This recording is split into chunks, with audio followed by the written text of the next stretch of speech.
ఏం చెప్తాంది? నీకు జ్వరం వచ్చిందనిందా? పట్టు అంటుందా?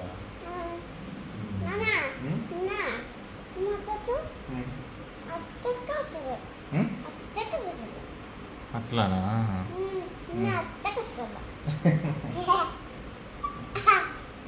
ఏడా అబ్బాయిందా?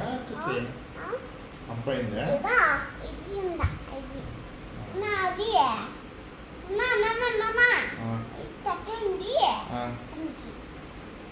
పోతుందిలే.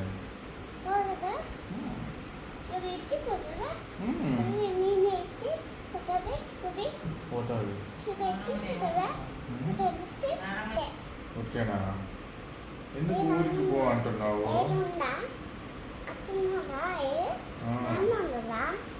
నాన్నమ్మని ఎందుకు ఊరికి వెళ్ళి అంటున్నావు?